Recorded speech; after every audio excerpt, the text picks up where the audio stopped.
భూ రికార్డుల నిర్వహణలో సాంకేతిక విప్లవానికి ఏపీ ప్రభుత్వం శ్రీకారం చుట్టింది. భూ రికార్డుల భద్రతకు బ్లాక్ చైన్ సాంకేతికతను వినియోగించనుంది. నేడు సీఎం చంద్రబాబు చేతుల మీదుగా బీభూమి బ్లాక్ చైన్ పైలట్ ప్రాజెక్టు ప్రారంభం కానుంది. భూ రికార్డులకు సింగిల్ సోర్స్ ఆఫ్ ట్రూత్ గా మీ భూమి బ్లాక్ చైన్ ప్రాజెక్టు ఉంటుంది. ఏపీలోని 7 జిల్లాల పరిధిలోని 7 మండలాల్లో పైలట్ ప్రాజెక్టుగా అమలు చేయనున్నారు. బ్లాక్ చైన్ వినియోగంతో భూ మోసాలకు చెక్ పెట్టనుంది సర్కార్. రికార్డులకు భద్రత ఉంటుందని, ప్రతి లావాదేవీ ట్యాంపర్ ప్రూఫ్, ఎవరు ఎప్పుడు మార్చారో పూర్తి రికార్డు ఉంటుందని చెబుతున్నారు అధికారులు.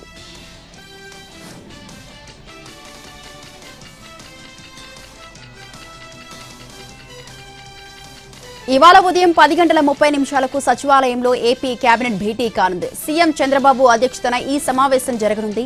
ఈ మీటింగ్లో సంక్షేమ పథకాల అమలు, అభివృద్ధి కార్యక్రమాలతో పాటు పలు కీలక అంశాలపై చర్చ జరగనున్నట్లు తెలుస్తోంది.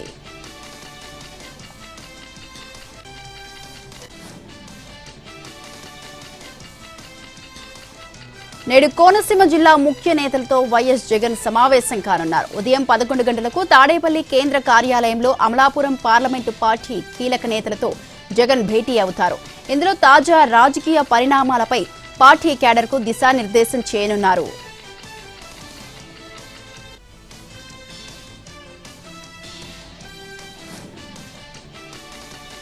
మున్సిపల్ అడ్మినిస్ట్రేషన్ పైన సీఎం రేవంత్ రెడ్డి సమీక్ష నిర్వహించారు.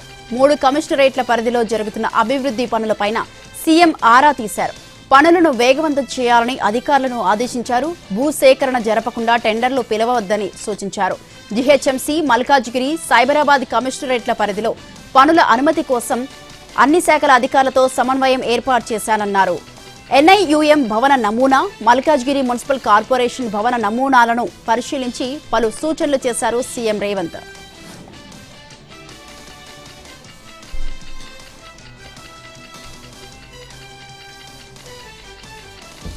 సర్ కమిటీతో రాష్ట్ర వ్యాప్త కార్యక్రమాలపై బీఆర్ఎస్ వర్కింగ్ ప్రెసిడెంట్ కేటీఆర్ సమీక్షించారు. ఈ సందర్భంగా పార్టీ శ్రేణులకు కీలక సూచనలు చేశారు కేటీఆర్. అర్హులైన ఒక్క ఓటరు కూడా జాబితా నుంచి తొలగిపోకూడదన్నారు. నోటీసులు అందిన ఓటర్లకు వెంటనే సహాయం చేయాలని సూచించారు. ఆగస్టు 3 వరకు పూర్తి స్థాయిలో ఎస్ఐఆర్ కార్యక్రమంలో పాల్గొనాలని పిలుపునిచ్చారు. ఆగస్టు 10 డ్రాఫ్ట్ ఓటర్ జాబితాపై ప్రత్యేక దృష్టి పెట్టాలని ఆదేశించారు. డూప్లికేట్, అనర్హత ఓటర్ల తొలగింపుపై అప్రమత్తంగా ఉండాలని చెప్పారు. బూత్ స్థాయి వరకు సమన్వయంతో పనిచేయాలని పార్టీ నేతలకు దిశానిర్దేశం చేశారు కేటీఆర్.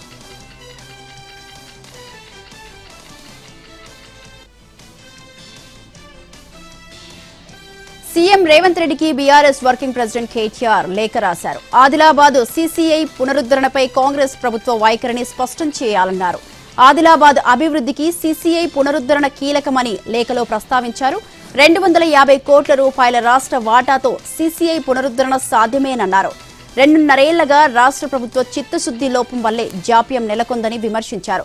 సీసీఐ 6 కీలక ప్రశ్నలకు సీఎం రేవంత్ రెడ్డి సమాధానం చెప్పాలని కేటీఆర్ డిమాండ్ చేశారు.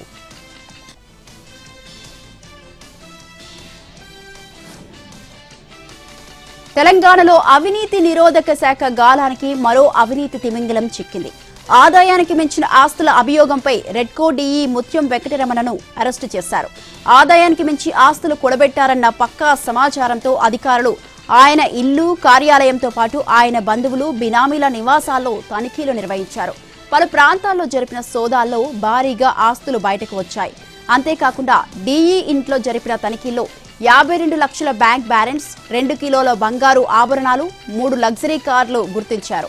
ఇప్పుడు జరిపిన సోదాలో దాదాపు 28 కోట్లకు పైగా అక్రమాస్తులు బయటపడ్డాయి. ప్రస్తుతం ఉన్న మార్కెట్ వాల్యూ ప్రకారం చూస్తే ఈ విలువ భారీగా ఉంటుందని అంచనా వేస్తున్నారు అధికారులు. నిందితుడిని అరెస్టు చేసి ఏసీబీ ప్రత్యేక కోర్టులో హాజరుపరచనున్నారు.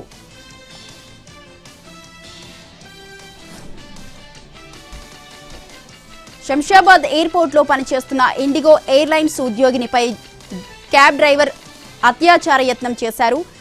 ఎయిర్పోర్టుకు సమీపంలోని నిర్మానుష్య రహదారిలోకి క్యాబ్ను మళ్లించిన డ్రైవర్ ప్రయాణికురాలపై అత్యాచార యత్నం చేశాడు. ఆమె ప్రతిఘటించి కేకలు వేయడంతో క్యాబ్ డ్రైవర్ అక్కడి నుంచి పరారయ్యాడు. వెంటనే బాధితురాలు శంషాబాద్ ఎయిర్పోర్ట్ అవుట్పోస్ట్ పోలీసులకు ఫిర్యాదు చేసింది. కేసు నమోదు చేసి దర్యాప్తు చేపట్టిన పోలీసులు నిందితుడైన క్యాబ్ డ్రైవర్ను అరెస్టు చేసి రిమాండ్కు పంపించారు. ఈ ఘటనపై ఎయిర్పోర్ట్ అధికారులు కూడా సీరియస్ గా స్పందించారు. ఉద్యోగుల రవాణా భద్రతపై సమీక్ష చేశారు.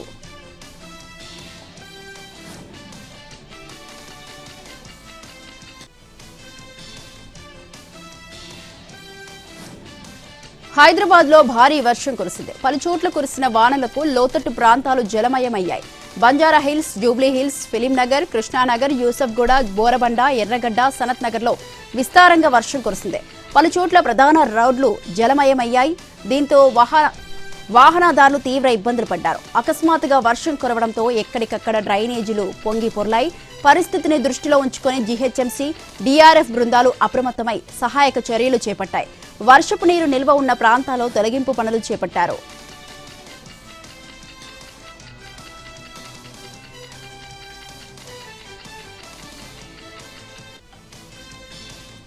పెద్దపల్లి జిల్లాలోని కూనారం రైల్వే క్రాసింగ్ వద్ద రైల్వే పట్టాల మధ్య లోడుతో వెళ్తున్న లారీ ఇరుక్కుంది. దీంతో కాజిపేట, బల్లార్షా మార్గంలో రైళ్ల రాకపోకలకు అంతరాయం ఏర్పడింది. పెద్దపల్లి రైల్వే స్టేషన్ సమీపంలో Kerala express, Bhagyanagar express, Jaipur express రైళ్లను 40 నిమిషాలు నిలిపివేశారు అధికారులు. సమాచారం అందుకున్న రైల్వే సిబ్బంది, స్థానికులు లారీని తొలగించేందుకు సుమారు గంట పాటు శ్రమించారు. అనంతరం లారీని సురక్షితంగా తొలగించి రైళ్ల రాకపోకలను పునరుద్ధరించారు. అయితే రైల్వే ట్రాక్ మరమ్మతుల కారణంగా పట్టాలు ఎగువ, దిగువగా ఉండటంతో లారీ నిలిచిపోయిందని డ్రైవర్ శంకర్ రెడ్డి తెలిపారు.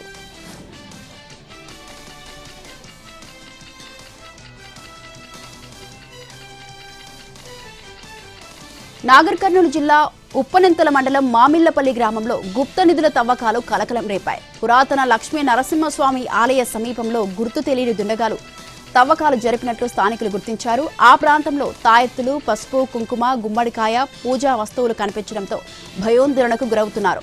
గతంలో కూడా ఈ ప్రాంతంలో తవ్వకాలు పలుమార్లు జరిగినట్లు గ్రామస్తులు చెబుతున్నారు.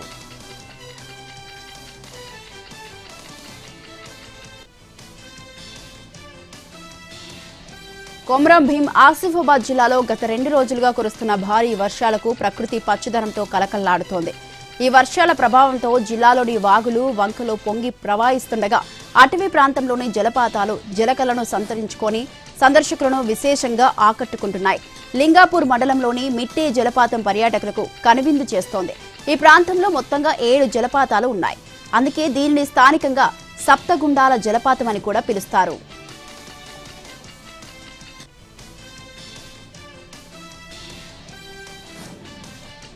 పంచదార్ల కొండ రెవెన్యూ భూముల్లో అక్రమ మైనింగ్ పై డిప్యూటీ సీఎం పవన్ కళ్యాణ్ స్పందించారు.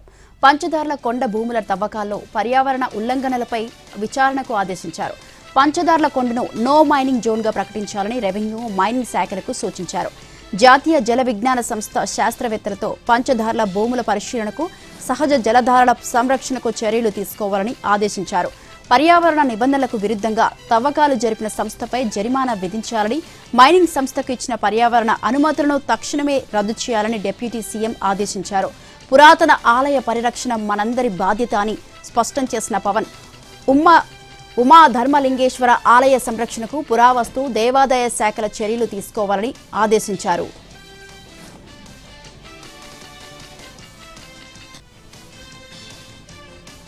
వైసీపీ అధ్యక్షుడు వైఎస్ జగన్ వచ్చే వారం ఢిల్లీ వెళ్లనున్నారు. ప్రధాని మోడీ, కేంద్ర హోంమంత్రి అమిత్ షాను కలిసేందుకు ఢిల్లీ వెళ్తారు. మహిళా రిజర్వేషన్ బిల్లు, డీలిమిటేషన్ బిల్లుకు వైసీపీ మద్దతు కోరింది కేంద్ర ప్రభుత్వం. కీలక బిల్లులు పార్లమెంటు వర్షాకాల సమావేశాల్లో ఆమోదం పొందేలా అన్ని పార్టీల మద్దతు కోరుతోంది కేంద్రం. ప్రధాని మోడీ నుంచి పిలుపు రాగానే జగన్ ఢిల్లీకి వెళ్లే అవకాశం ఉంది. వైసీపీకి లోక్సభలో 4 సభ్యులు, రాజ్యసభలో 4 సభ్యులు ఉన్నారు.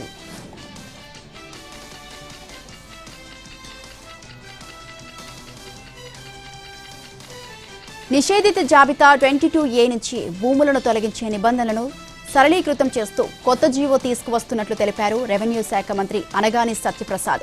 ఆ జాబితాలో భూములు నమోదు చేసే నిబంధనలను కఠినతరం చేసినట్లు చెప్పారు. ఇకపై 22A నిర్వహణ స్టాంప్స్ అండ్ రిజిస్ట్రేషన్ శాఖ ఐజీ పరిధిలో ఉంటుందని చెప్పారు. గ్రామ కంఠం, పట్టా భూములను నిషేధిత జాబితాలో చేర్చకూడదన్నారు.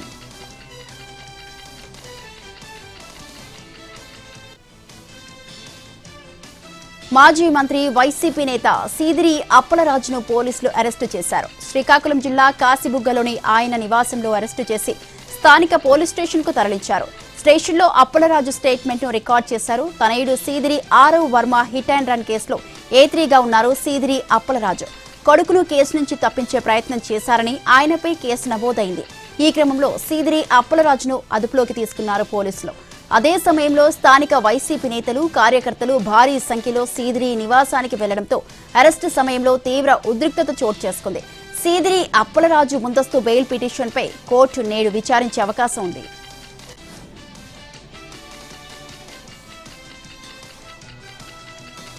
తిరుపతిలో వైసీపీ నేత భూమన కరుణాకర్ రెడ్డికి చెందిన నిర్మాణాలు తొలగించడం కలకలం రేపింది. మంగళం చిగురువాడ సమీపంలో భూములు ఆక్రమించినట్లు అధికారులు ఆరోపిస్తున్నారు. ప్రభుత్వ భూములను ఆక్రమించి వరి పంట వేసినట్లు చెబుతున్నారు. 2 చోట్ల సుమారు 8.8 ఎకరాల భూమిని అధికారులు స్వాధీనం చేసుకున్నారు. ఈ భూముల్లో హెచ్చరిక బోర్డులు ఏర్పాటు చేశారు.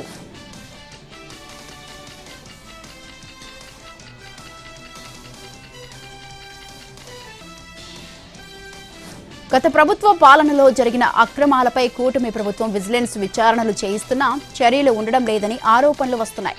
వైసీపీ హయాంలో కావలి, నెల్లూరులో రియల్ ఎస్టేట్ వ్యాపారం అడ్డగోలుగా సాగిందని ఆరోపణలు వచ్చాయి.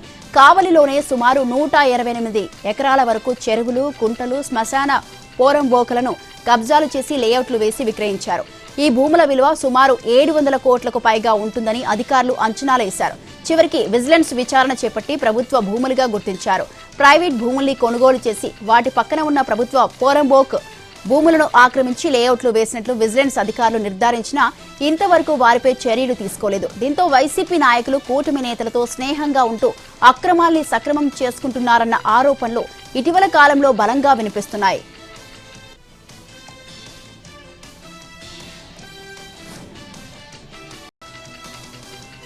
శ్రీశైలం మల్లన్న ఉభయ ఆలయాలు, పరివార ఆలయాల హుండీ లెక్కింపు నిర్వహించారు. అక్కమహాదేవి అలంకార మండపంలో పకడ్బందీగా ఈ లెక్కింపు నిర్వహించారు. శ్రీశైలం మల్లన్న దేవస్థానానికి సుమారు 5,07,00,000 నగదు రాబడిగా లభించిందని ఆలయ ఈవో శ్రీనివాసరావు తెలిపారు. ఈ ఆదాయాన్ని గత 30 రోజులుగా స్వామి అమ్మవార్లకు భక్తులు నగదును కానుకల రూపంలో సమర్పించినట్లు తెలిపారు. పటిష్టమైన నిఘా నేత్రాల మధ్య హుండీ లెక్కింపు జరిగింది. ఈ హుండీ లెక్కింపులో దేవస్థానంలోని అన్ని విభాగాల అధికారులు, సిబ్బంది, శివసేవకులు పాల్గొన్నారు.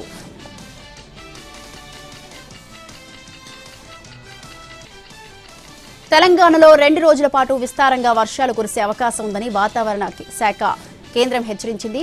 నైరుతి రుతుపవన ద్రోణి ప్రభావంతో రాష్ట్ర వ్యాప్తంగా వాతావరణం పూర్తిగా మారిపోయిందని తెలిపింది.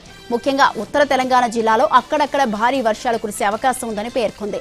నేడు కూడా రోజంతా ఆకాశం మేఘావృతంగా ఉండి పలు చోట్ల వర్షాలు పడే అవకాశం ఉందని అధికారులు వెల్లడించారు.